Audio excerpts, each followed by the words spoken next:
Hello, welcome to episode 181 of the Craft House Magic podcast. My name's Ellie and I'm coming to you from Norwich in Norfolk in the UK, and today is the 9th of September, so welcome everybody.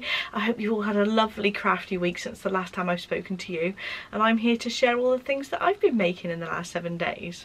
So today I have some knitting, some crochet, I have a gadget and a blast from the past, I have a question from the Ask Me Anything thread in the Ravelry group, I've got some confessions and a little bit of information on my shop update.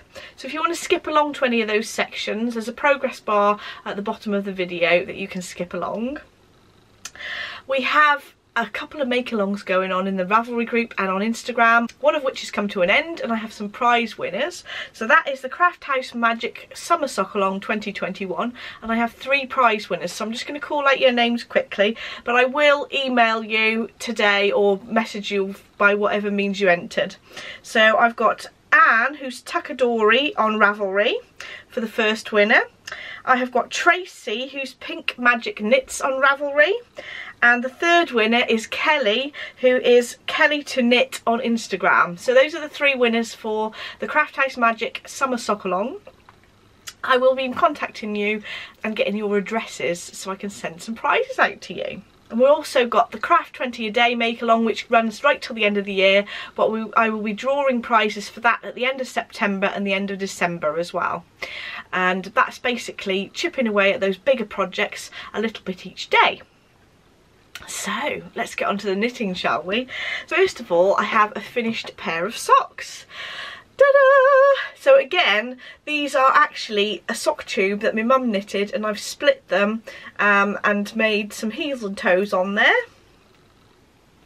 This is only half of the tube, so I only got a chance to make 1 pair of socks this week, but I have been working a lot on some knitting patterns this week in the evenings as well as during the day, so I didn't have a lot of knitting time, but I did manage to finish these socks.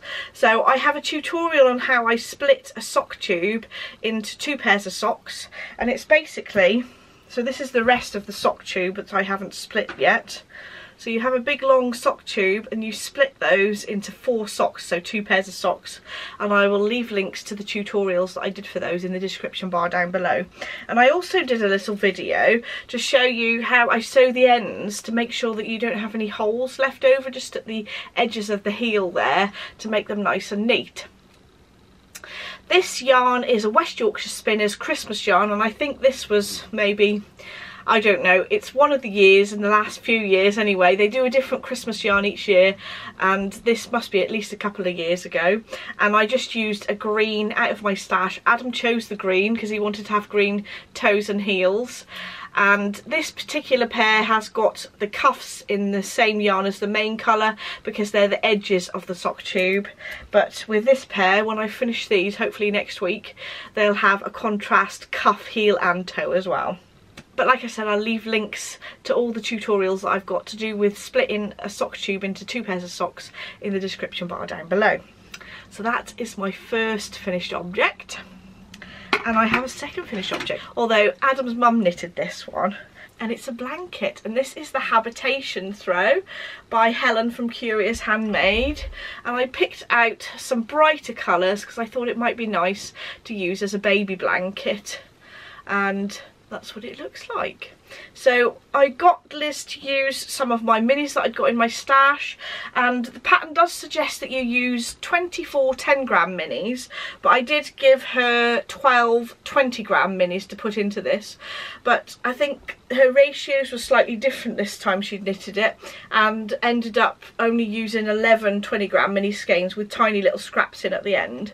But I think that'll be nice to have some nice bright colours for the baby.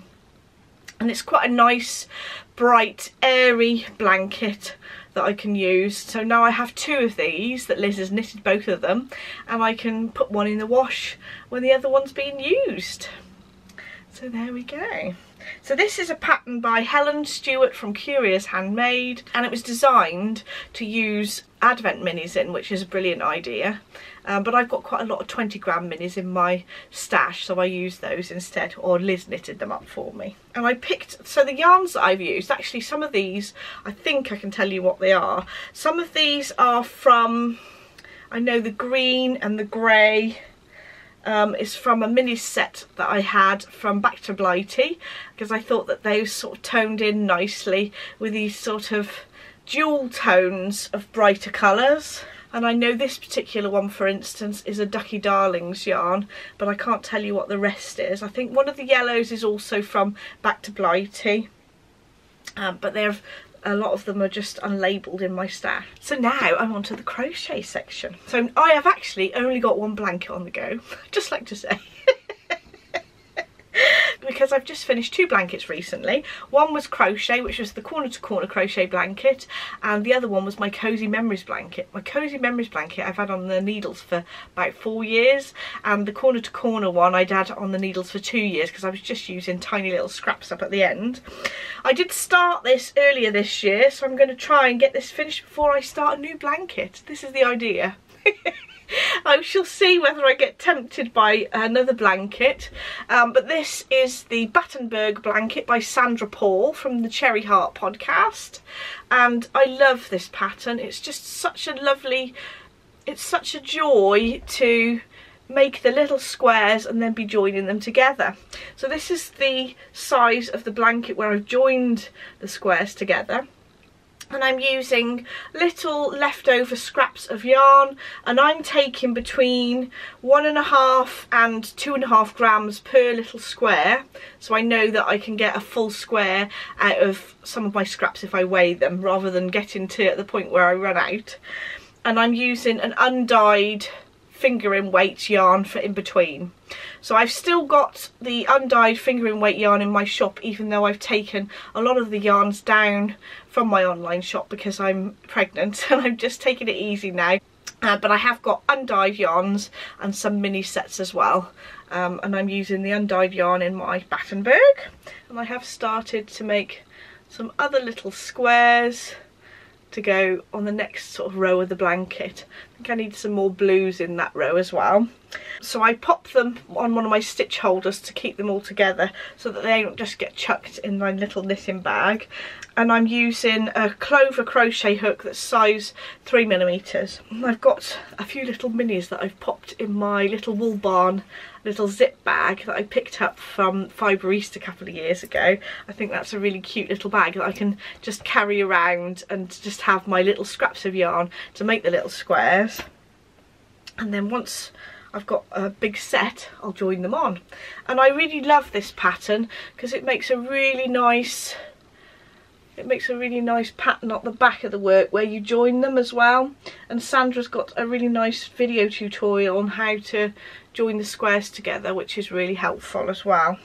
So I'm hoping to be able to make this big enough for the baby to use as well. I'm thinking maybe doing it 4 times the size of this to finish the baby blanket. We shall see. So that is my crochet section done, and I'm on to my gadget for this week. Now recently I've been doing lots of tidying up in my craft room and lots of tidying up around the house, to be honest. It's probably a bit of nesting. But I organised my thread drawer, and I put a post on Instagram showing sort of the before and after, where I'd put little boxes with all the threads organised into colour order.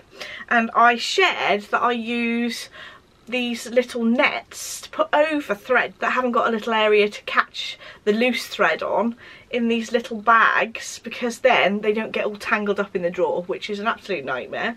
And I got these particular nets off flowers that I'd been sent in the post. So if you ever get any flowers sent in the post, they quite often send them in little nets like this, which are ideal. You can cut them up into sections and pop them over your cotton reels to stop the threads unravelling. So here's an example of a thread comb that hasn't got a little groove to put the end of the thread in, so I've popped one of these nets over the top, and it just keeps them nice and neat. Because some of these as well, especially if they're rayon threads, they just seem to unwind really quickly. So having this little bit of net over the top really helps. I think you might be able to buy them, or something very similar to these, to put over your threads, because I did have a couple of little nets that did come with my overlocker, I think. But obviously if you're getting some flowers through the post from time to time, you might as well keep hold of these little nets and make use of them. So now is my blast from the past section. And I have a bag that I made absolutely ages ago, and it's a quilted knitting bag, and it's got a circular base, and it's made from some Moda fabric that I must have made this possibly 15 years ago, I think, and I've just had it stashed away in one of my cubes up here, and I've not really sort of looked at it much, and I was having a bit of a sort out the other day, and I thought, actually, that's quite a sweet little bag. And I found I'd got some mohair yarn in there that I'd forgotten I'd got as well, so I have to have a little bit of a sort out of my yarny stash. But it's really nice because you've got this little handle and you can keep it by the side of the sofa as like a working project bag.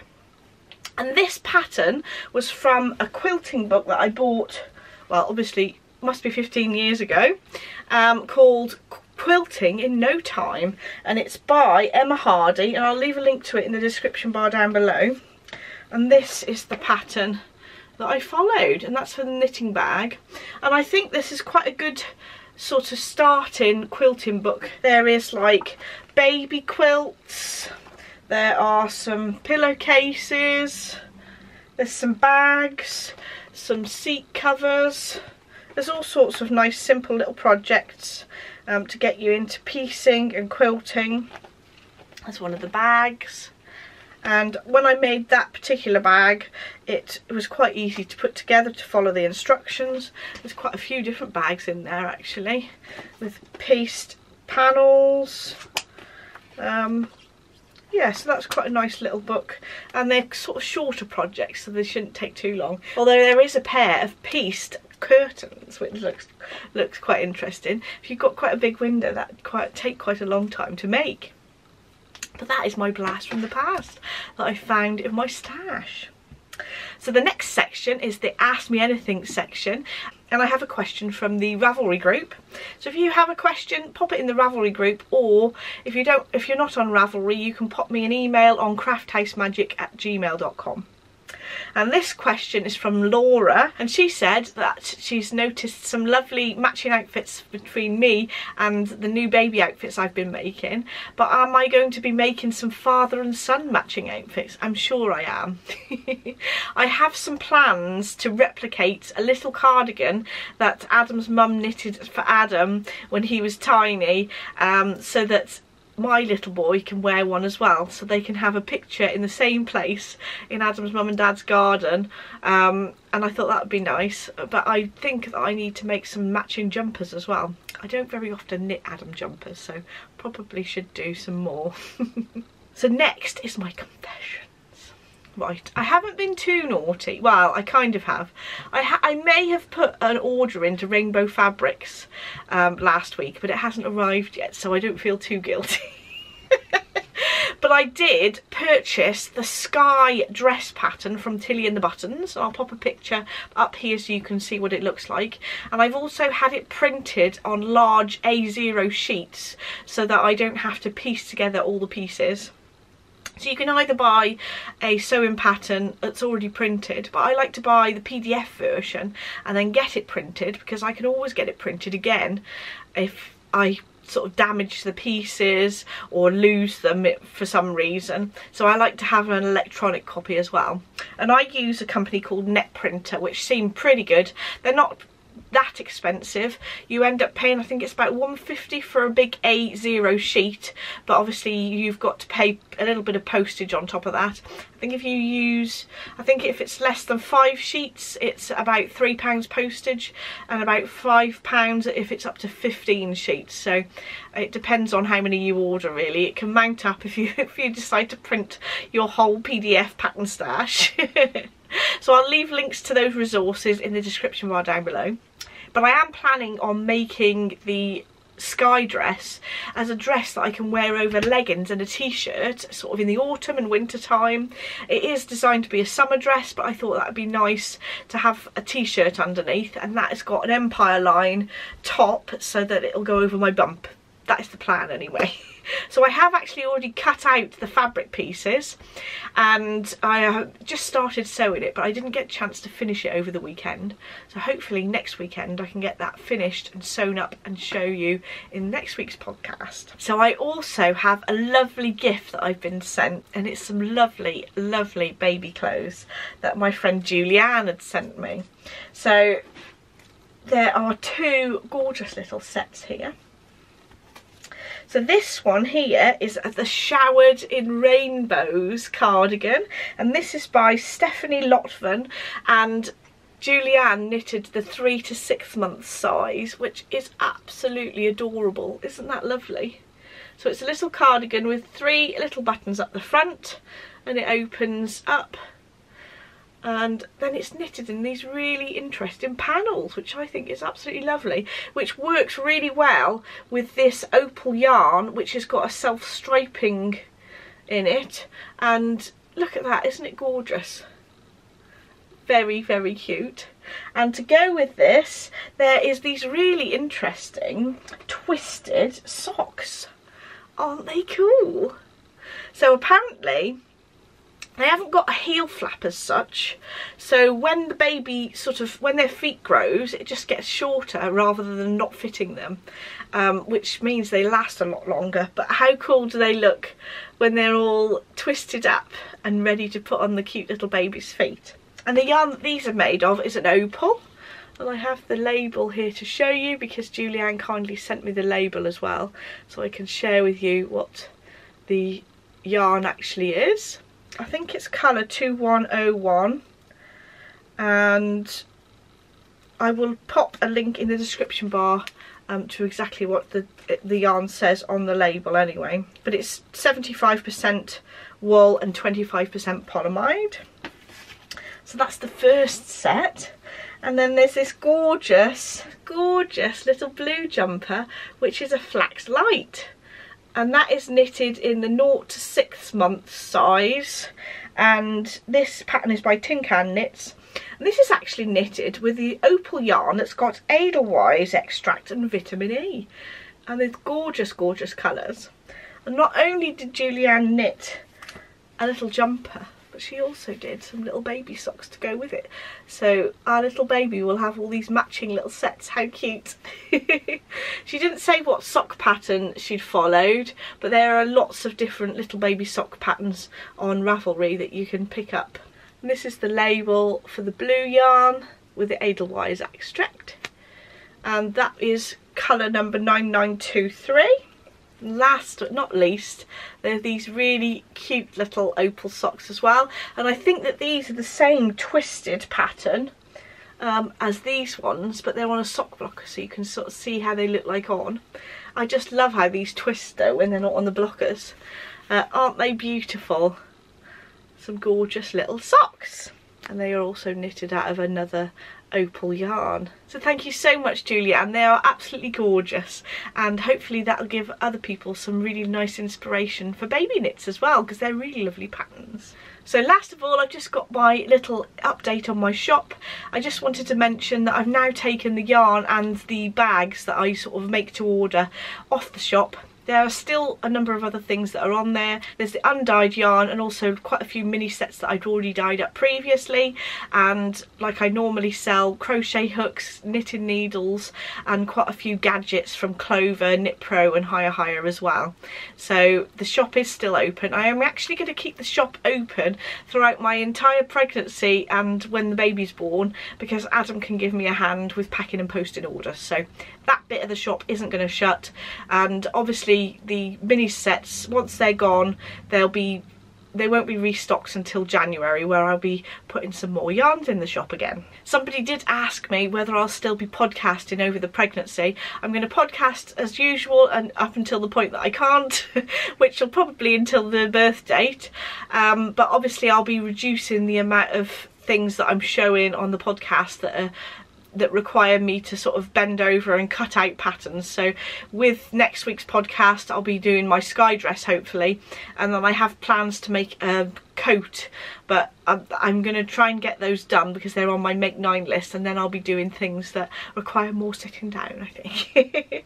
I was planning on trying to do Vlogmas, but I might just do a video a week or something like that.